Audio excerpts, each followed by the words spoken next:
नमस्कार मित्रांनो, मी स्वाती तोरसेकर एशा पृथ्वीमध्ये तुमचं स्वागत करते. सध्या एकच हाकाटी चालू आहे की मोदी सरकारने देशाची अर्थव्यवस्था पार बिघडवून टाकलेली आहे. काही जण तर म्हणतात ती अगदी अ, उतरणीला लागलेली आहे. बिकट आर्थिक संकट समोर येत आहे आणि त्याच्यासाठी सरकारकडे उपाययोजना करण्याची पॉलिटिकल विल पॉवर नाही. अशा वेगवेगळ्या पद्धतीचे आरोप आपल्याला ऐकायला मिळतात. अनेक अफवांचं सुद्धा पीक आलेलं आहे. त्यातलीच एक अफवा जी होती ती आर-बी-आयने सोनं विकलं म्हणून. आणि 2 दिवस जवळ-जवळ ही बातमी फिरत होती. त्याच्यानंतर आता आर-बी-आयने क्लॅरिफिकेशन केलेलं आहे. तेव्हा हा सगळा मामला काय आहे नेमका? अ, आर-बी-आयचा मामला काय? सोनं खरोखरच विकलं होतं का भारताने? आणि अर्थव्यवस्था बिकट खरोखर आहे का? संकटात आहे का? ह्याच्याबद्दल बोलण्यासाठी म्हणून आज आपल्यासोबत डॉक्टर गौरी पिंपळे आलेले आहेत. गौरीताई तुमचं स्वागत करते. अ, आणि हा व्हिडिओ नेहमीप्रमाणे एशा पृथ्वी आणि गौरीनॉमिक्स या गौरीताईंच्या चॅनेलवरती सुद्धा प्रकाशित होणार आहे. दोन्ही ठिकाणी शेअर करा, लाईक करा आणि सबस्क्राईब करा. तर विषयाला सुरुवात करतो. गौरीताई, तुमचं म्हणणं काय आहे? आर-बी-आयनी त्या सगळ्या संशयावरती मला वाटतं झगझगीत प्रकाश टाकलेला दिसतोय आज. नमस्कार. अगदी आरबीआयने स्वतःच प्रेस रिलीज काढली आणि सांगितलं जितकं सोनं होतं 880 टन तेवढंच सोनं आत्ताही आहे. मार्केट फ्लक्च्युएशन प्रमाणे रेटमध्ये काही व्हॅल्युएशन मध्ये फरक झाला असेल तो, पण आरबीआय कडे जेवढं सोनं होतं जितकं टन होतं 880 टन तितकं सोनं आहे. गेल्या वर्षीपेक्षा जास्त सोनं आहे, त्यात आरबीआयने खरेदी केलेलं आहे. त्याची सुरुवात कुठे झाली तर ब्लूमबर्गने रिपोर्ट दिला. ब्लूमबर्ग ही आंतरराष्ट्रीय स्तरावरची अर्थ अर्थविषयक या क्षेत्रातली फार मोठी कंपनी मानली जाते फायनान्स मधली, आणि त्यामुळे त्यांच्या रिपोर्टला वेटेज जास्त आहे. आणि ब्लूमबर्गने रिपोर्ट दिला की आरबीआयने $12 बिलियन सोनं विकलं. मे लाईकली सोल्ड असं काहीतरी ते होतं. मे लाईकली. आणि मे लाईकली म्हणून त्यांनी जो रिपोर्ट दिला त्याच्यावरून बाकीच्यांनी अनालिसिस सुरू केले की भारताला युएस ट्रेजरी बॉन्ड्स विकायला दिले नाहीत म्हणून भारताने सोनं विकलं. आणि किती मोठे मोठे अनालिसिस त्याच्यावरती लिहिले. म्हणजे कोणालाही असं वाटलं नाही की त्याच्यामध्ये ते खरंच भारताने सोनं विकलंय की नाही याची खात्री करावी, असं कोणालाही वाटलं नाही अनालिसिस करताना. सगळेजण आपापला अनालिसिस देत राहिले का भारताने सोनं विकलं, मग अशी वेळ का आली, म्हणजे भारताची इकॉनॉमी किती वाईट परिस्थितीमध्ये, अमेरिका भारताला कशी दाबून ठेवते.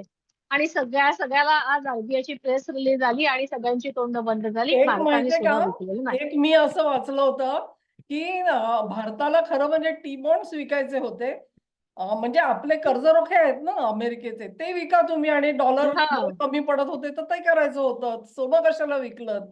तर एकाने तर आणखी पुढचे म्हणजे हे तर अकलेचे थाळे झाले. त्याच्यावर अनेक मल्ली ना ती, की अमेरिकेने भारताला ताकीद दिली, टी बॉन्ड्स विकता येणार नाहीत तुम्हाला.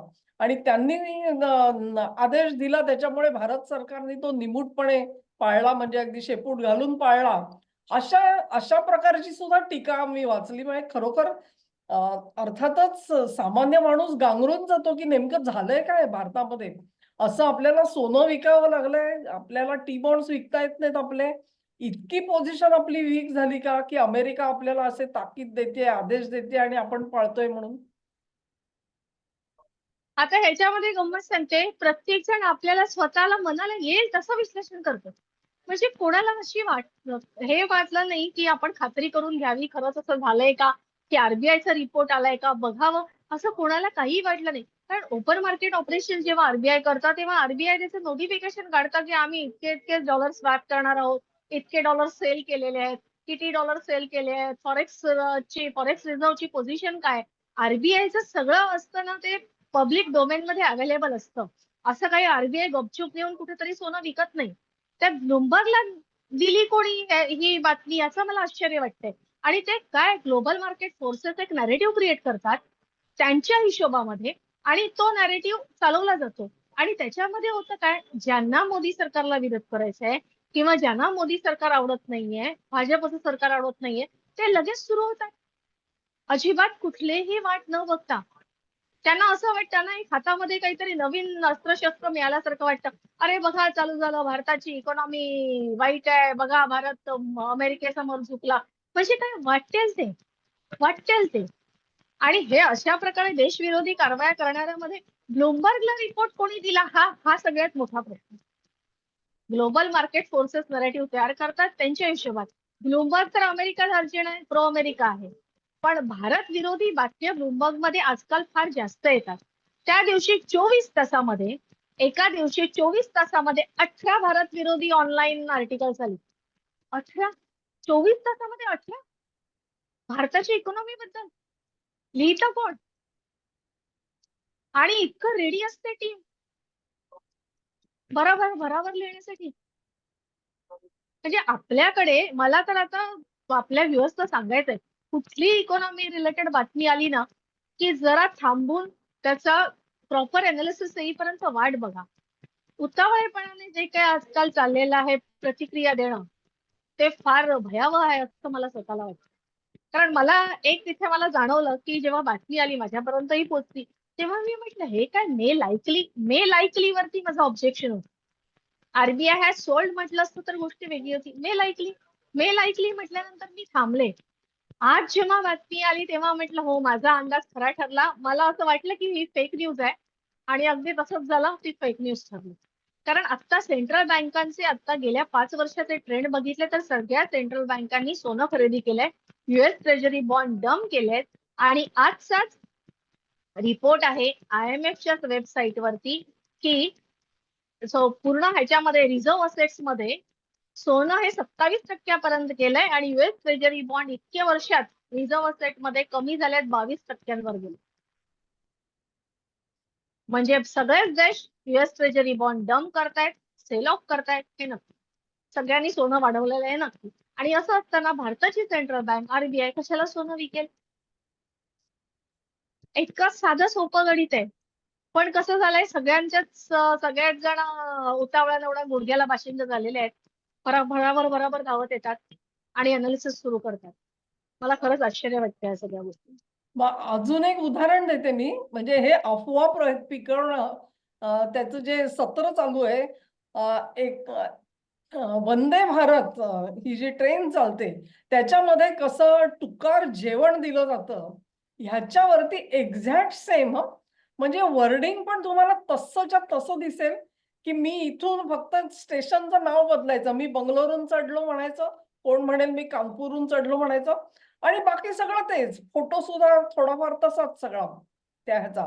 आणि आपण कसे फसवले गेलो त्याच्यामध्ये. एकाच दिवशी 4 का 5 तशाच्या तशा बातम्या, वंदे भारत कशी बेकार आहे ते सांगणाऱ्या. म्हणजे पैसे दिलेत तुम्हाला, तुम्ही 10 हँडल खोटी तयार केली आहेत, हे सुद्धा सगळं दिसतंय आता. प्रत्यक्षामध्ये जर का कोणी व्हेरिफिकेशन केलं ना, की मी असं करत होते, तर त्या नावाचं निदान तिकीट तरी होतं का त्या ट्रेनचं? ह्याचाही आता शोध करायला लागणार आहे. म्हणजे टू व्हॉट एक्सटेंट अफवा पिकवायच्या. आणि ह्या एवढ्याच नाहीयेत. 2 अजून गोष्टी आपण बघितल्या. एक म्हणजे NEETच्या जे परीक्षा झाली त्याच्यामध्ये जो घोळ घातला गेला. आणि दुसरा म्हणजे CBSEची, त्यांना तर denial of services, DDoS attack झाला त्यांच्या वेबसाईटवरती. हे सगळं काय प्रकरण आहे?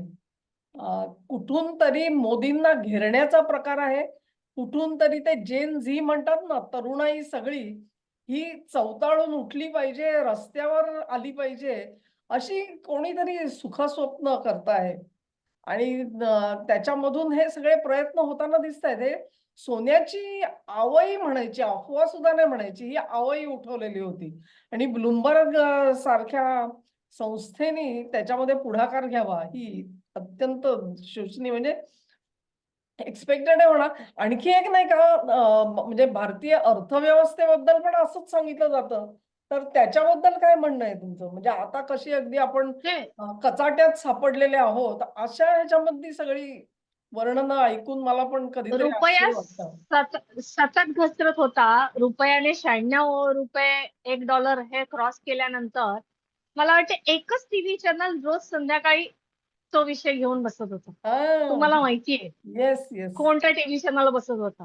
येस. बाकी सगळ्यांकडे विषय वेगळा होता, पण एकच टीव्ही चॅनल रुपया घसरला याच्यावरती इंग्लिश न्यूज चॅनल रोज त्याचाच व्हिडिओ करत होता, की नॅरेटिव्ह सेट करायला भारताची इकॉनॉमी फार संकटामध्ये सापडलेली आहे.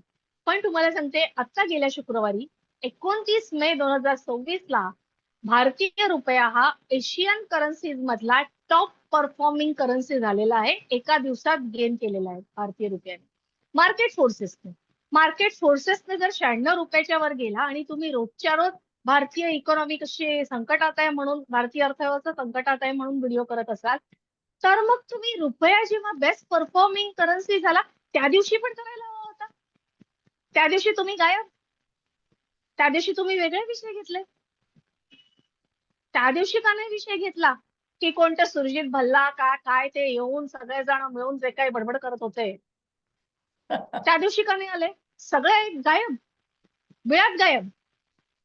म्हणजे तुम्हाला जेव्हा हवं तेव्हा नॅरेटिव्ह सेट करणं. काय म्हणे एफडीआय कमी आला.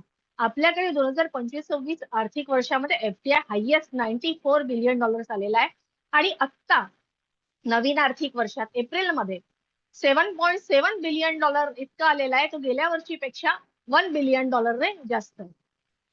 मेचे आकडे यायचे, मी आत्ता समजले. तुम्ही कसं ठरवता? एफडीआय, नेट एफडीआय आउटफ्लो झालाय. Outflow, what is outflow? Foreign direct investment मध्ये तुम्ही त्याच्यामध्ये टेक्नॉलॉजी ट्रान्सफर असते, त्याच्यामध्ये प्रोडक्शन प्रोसेस ट्रान्सफर असते, त्याच्यामध्ये मॅनेजमेंट मध्ये शेअर असतात. ते असे एका रात्रीत उडून जात नाहीत आणि जाऊही शकत नाहीत. तर तुम्ही आउटफ्लो म्हणताय. आउटफ्लो म्हणजे त्यांना म्हणायचं होतं भारतीय बिझनेसमॅननी दुसऱ्या देशात जाऊन इन्व्हेस्ट केलं. करू शकतात ना. It's proud movement. कारण ते जेव्हा दुसऱ्या देशात इन्व्हेस्ट करतायत तिथे पैसे कमावतील आणि ते दुसऱ्या देशातल्या करन्सी मध्ये आणतील ना, अमेरिकन डॉलर्स मध्ये आणतील. आपल्याला डॉलर्स नको आहेत का? चांगली गोष्ट आहे. आपल्या देशातले बिझनेसमॅन बाहेर जात आहेत तर हरकत काय.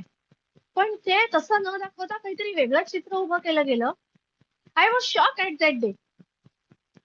आणि तो सगळ्यांना, मोदी विरोधकांना फार आवडलेला व्हिडिओ तो सगळ्यांनी भरपूर शेअर केला. आणि काय ज्याच्यामध्ये काही म्हणायचं? तथ्य नाही.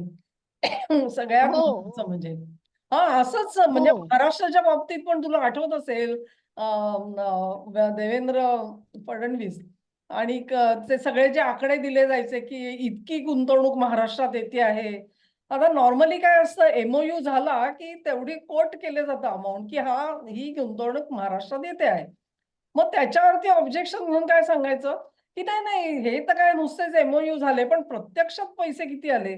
अरे बाबा नो, मोठे मोठे प्रोजेक्ट्स असतात ते काय एमओयू झालं म्हणजे ताबडतोबीने ते आणून पैसा टाकत नाहीत काही. It is phase wise, phase 1, phase 2, phase 3 त्यानुसार पैसा खरंय. हळूहळू येत असतो. म्हणजे तेव्हा पण फडणवीसांना खोटं ठरवण्यामध्ये हे पुढे होते आणि हो कशा पण आता थापा मारतायत, रिसेंटली जणू काही फडणवीस थापा मारतायत असं एक चित्र त्यावेळेला उभं करण्याचा प्रयत्न झालेला होता. आणि तीच गोष्ट कदाचित भारतासाठी होत असेल. मला एक गोष्ट कळत नाही की जर का India is a hell hole असं ते ट्रम्प म्हणतात आणि it is a dead economy म्हणतात, तर तुम्ही मरायला येताय कशाला इथे ते ट्रेड डील करायला आणि $500 बिलियन व्यापार आमच्याशी करा म्हणून अटी कशाला घालताय. आम्ही जर का हेल होल आहोत आणि आमची डेड इकॉनॉमी आहे तर तुम्हाला 500 बिलियनचा व्यापार कुठून मिळणार आहे. तो तर मिळणार नाहीये तुम्हाला. मग तो मिळणार नसेल तर इथे आशा कशाला लावताय. अख्खा युरोप कशासाठी येतोय भारताकडे. ऑस्ट्रेलिया, न्यूझीलंड आणि आता कॅनडा, युकेनी ट्रेड डील केलं. हे सगळे कशासाठी ट्रेड डील करतायत भारताशी. म्हणजे तुम्ही जी काही टीका करताय ती टीका आणि हे चित्र ह्याच्यात काहीतरी वास्तव, कुठेतरी पाय तर जमिनीवर असले पाहिजेत. नाहीतर जसं ममता जिंकणार आम्ही ऐकत होतो गेले 3 महिने झाले आणि नंतर ममता भुईसपाट झाल्या. आता दाखवतात टीव्हीवरती ममता हरण्याची 5 ठळक कारणं. अरे ती 5 ठळक कारणं तुम्हाला 4 मेच्या आधी का नव्हती सुचलेली. एकही कारण कसं नव्हतं दाखवलं टीव्हीनी तुमच्या. तीच अवस्था ही अर्थव्यवस्थेची झालेली आहे आता. आणि कोणी उठतो आपला आणि अर्थव्यवस्थेवरती आग पाखड करायला सुरुवात झालेली आहे. परत स्वतःला मोठे मोठे अर्थतज्ञ समजणारे लोक सुद्धा त्याच्यामध्ये उड्या मारून घेत आहेत. बुडकी घ्यायची आणि सांगायचं की बघा मोदी चुकले. मोदींकडे कोणी बुद्धिमान माणूसच नाही अर्थ खात्यामध्ये आणि सगळं कसं खड्ड्यात चाललेलं आहे. चांगली गोष्ट आहे. तुम्हाला खड्ड्यात जातो वाटत असेल तर ह्याचा अर्थच असा की ग्राफ वरती जाणार आहे बहुतेक, नाही का? ते जाणार. अगदी अगदी. आणि आता रिसेंटली अर्णव गोस्वामींनी देवेंद्र फडणवीसांची मुलाखत घेतली. त्याच्यामध्ये देवेंद्रजी म्हणाले की महाराष्ट्रामध्ये जे एमओयू झाले त्यातले 85% इन्व्हेस्टमेंट महाराष्ट्रात आली. म्हणजे त्यांनी आकडेवारी देऊन सांगितलं त्या दिवशी की खरंच त्या एमओयू मध्ये होते. आणि मी एकदा ना मागे एकदा जयशंकरांचं एक भाषण लाईव्ह म्हणजे गेले होते त्या कार्यक्रमाला. तेव्हा बोलता बोलता जयशंकर म्हणाले ते तुम्हाला काय वाटतं एक इन्व्हेस्टमेंट प्रपोजल आलं ते काय एकाच राज्यामध्ये येत नाही, ते एका वेळेला 4 ते 5 राज्यांबरोबर बोलणी करत असतात आणि मग त्यांना सगळ्यात जास्त जिथे बेस्ट अल्टरनेटिव्ह मिळेल त्या राज्यामध्ये ते इन्व्हेस्टमेंट, मग जे राज्य देईल तिकडे ते ते इन्व्हेस्टमेंट करणार. त्याच्यामुळे ही पण गोष्ट आपण लक्षात ठेवायला पाहिजे की त्यांनी महाराष्ट्राला म्हटलं उद्या दुसरा कुठला एक राज्य आला त्यांनी जास्त इन्फ्रास्ट्रक्चर दिलं तर ते त्या राज्यामध्ये जातील. पण ते भारतातच राहणार आहे हे तर नक्की आहे. भारतासाठी हे महत्वाचं आहे.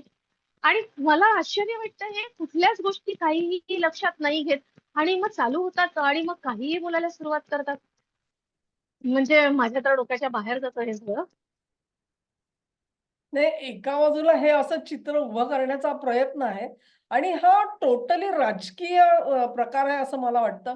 कुठून आहे म्हणजे मला आता वाटायला लागलं की यदा कदाचित अ, बंगालमध्ये जर का भाजप हरली असती तर या सगळ्या विरोधाला काय धार चढली असती, कल्पनेने सुद्धा थरकाप होतो माझ्या मनाचा.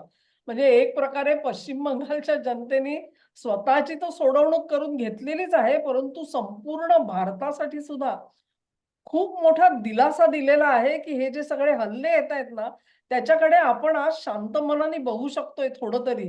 कारण काय तर आपल्याला माहिती आहे, की लोक तुमच्यापासून लांब गेलेले नाहीयेत. आणि जोपर्यंत जनशक्ती ही मोदींच्या मागे उभी आहे, तोपर्यंत या असल्या हल्ल्यांना कोणी दाद देणार नाही. भारत हा देश खूप मोठा आहे आणि त्याचा नेपाळ करायची वगैरे जी स्वप्न आहेत, ती सगळी धुळीला सरळ-सरळ मिळणार आहेत. अर्थातच ते लोक प्रयत्न करायचे सोडणार नाहीत. कुठून ना कुठून तरी त्यांना डेड इकॉनॉमी मधून सुद्धा ते म्हणतात ना, की टाळूवरचं लोणी खाण्याचा प्रकार जर का तर ॲडमिट करा ना, की आम्ही टाळूवरचं लोणी खायला येतोय म्हणून. नाही का? अगदी अगदी. मग मध्ये काहीतरी आपल्या तिथून सांगायचं I am a great admirer आणि India will get whatever it wants. अरे India will get whatever it wants. दुसऱ्या दिवशी ताबडतोबीने स्टेटमेंट काय? तर रशियाकडून तेल घ्यायचं की नाही त्याचे आम्ही आता सगळ्यांना दिलेलं लायसन्स आहे ते आम्ही आता विथड्रॉ करू. लायसन्स म्हणजे यांनी परवानगी दिली म्हणून लोक रशियाकडून तेल घेतायत असा यांचा समज आहे. ते करायचं तर मग होर्मुझ उघडा. लोकं कुठे म्हणतायत आम्हाला रशियाकडूनच घ्यायचंय. आम्हाला मध्यपूर्वेचं पण तेल चालेल. आम्ही मध्यपूर्वेतूनच घेत होतो. नाकं तुम्ही मुरडताय. नसलेलं नाक मुरडतायत थोडक्यात. आधी आपण स्वतः संकट उभं करायचं आणि नंतर लोकांना धमक्या देत सुटायचं. ही गोष्ट काही खरी नाहीये. मला वाटतं ते भल्लांचं सुद्धा मी ऐकलं. मला तर त्यातला कुठलाही मुद्दा कन्व्हिन्सिंग वाटला नाही, खरं सांगायचं झालं तर. खरं आहे ते. आणि म्हणजे भल्ला पण आश्चर्य वाटलं मला, भल्ला पण वावत गेले या सगळ्या गोष्टींमध्ये. नाही ते आहेतच. म्हणजे काही ना काही लोक म्हणजे त्यांचे हेतू काय आहेत माहिती नाही आपल्याला. म्हणजे भल्ला एक व्यक्तिशः म्हणून नाही, पण इन जनरल हे जे अटॅक्स आणि ब्लूमबर्ग असेल, बीबीसी असेल, रॉयटर्स असेल, हा जर का उगम असेल ना, तर लोकांनी समजून चालावं, की ते त्याला आपण म्हणतो ना अकाउंटिंगच्या भाषेमध्ये सस्पेन्स अकाउंटला टाकून देते ही बातमी. तिच्याबाबत खरं तर संदिग्ध आहे आणि तिच्याबाबत काहीही गॅरंटी नाही असं मला असं वाटतं. ब्लूमबर्गचे सगळे रिपोर्ट नाकारायचे म्हटलं ना तर माझ्यासारख्या अनालिसिस करणाऱ्यांचे प्रॉब्लेम होतील.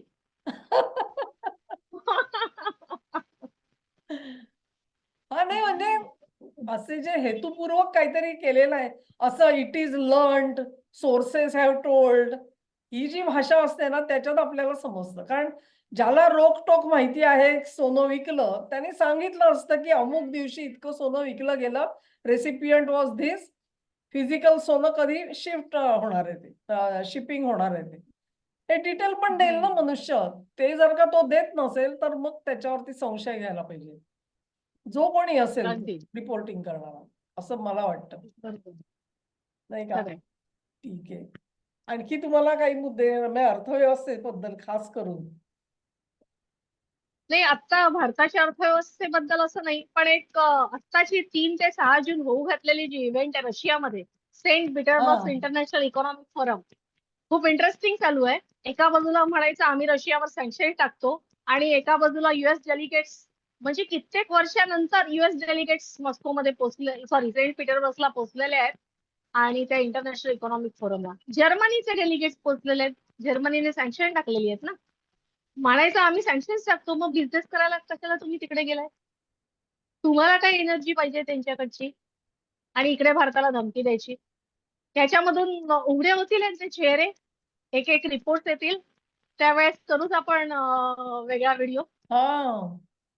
आणि ह्या जर्मनीच म्हणतोय ना, की आम्ही 90 बिलियन द्यायला तयार आहोत युक्रेनला. युक्रेननी युद्ध चालू ठेव रशियासोबत. अगदी अगदी ठीक आहे. दुतोंडी आहेत. हां, अत्यंत दुतोंडी आहे. म्हणजे एकच मेसेज द्यायचा आहे, की अशा बातम्यांवरती विश्वास ठेवू नका. जोपर्यंत कन्फर्मेशन येत नाही, तोपर्यंत ही बातमी बाजूला. तुम्हाला कधी कुठची अशी बातमी मिळाली, तर आम्हाला ईमेलवरून म्हणा किंवा रिमार्क्समधून जे खाली कमेंट्समधून कळवा आणि ती पिकअप करून आम्ही त्याच्यावरती व्हिडिओ करू आणि त्याचं स्पष्टीकरण जरूर देऊ. पण या गोष्टींवर विश्वास, कारण ज्या पद्धतीने मी म्हटलं तसं हा राजकीय खेळी चाललेली आहे. एनईटी असेल, सीबीएसई असेल, हे मी वंदे मातरम ट्रेन बद्दलचे रिपोर्ट असतील किंवा आताची ही सोनं विकलं, सोनं विकलं, या अशा कंड्या पिकवण्याची जी कामं चाललेली आहेत, त्याचा हेतू स्पष्ट आहे, आपल्याला सगळ्यांना माहिती आहे. आणि म्हणून अशी बातमी मिळाली की आमच्याकडे पाठवून द्या तुम्ही आणि आम्ही त्याचा व्यवस्थित समाचार घेत जाऊ. मला वाटतं आपण शेवटाकडे यायला हरकत नाही का आता? हो, हो. अगदी, अगदी. ओके. तर हा व्हिडिओ तुम्हाला आवडला असेल अशी आशा करते. तुम्हाला आवडला असेल तर ही लिंक शेअर करा, व्हिडिओला लाईक करा आणि दोन्ही चॅनेल्सना सबस्क्राईब करा. जिथे कुठे तुम्ही बघत असाल तिथे आमच्याशी सहकार्य जरूर करा. हीच खास विनंती. आज सगळ्यात महत्त्वाचं म्हणजे मला वाटतं जवळ-जवळ 2 ते 3 आठवड्यांनंतर मी आणि गौरीताई एकत्र बसू शकलो. हो, अगदी, मध्यंतरीच्या अगदी. काळामध्ये काही ना काही वैयक्तिक कारणांमुळे आणि त्याही बिझी होत्या, त्यामुळे वेळ काढणं एकत्र जमत नव्हतं. पण आजपासून परत शुभारंभ झालाय असं समजू आणि हा आता कंटिन्यू करणार आहोत आपण. तेव्हा तुमचं सहकार्य अपेक्षा ठेवते. गौरीताई, तुमचे आभार. तुम्ही आलात आणि त्याच्याबद्दल सर्व माहिती दिलीत आम्हाला. धन्यवाद. धन्यवाद.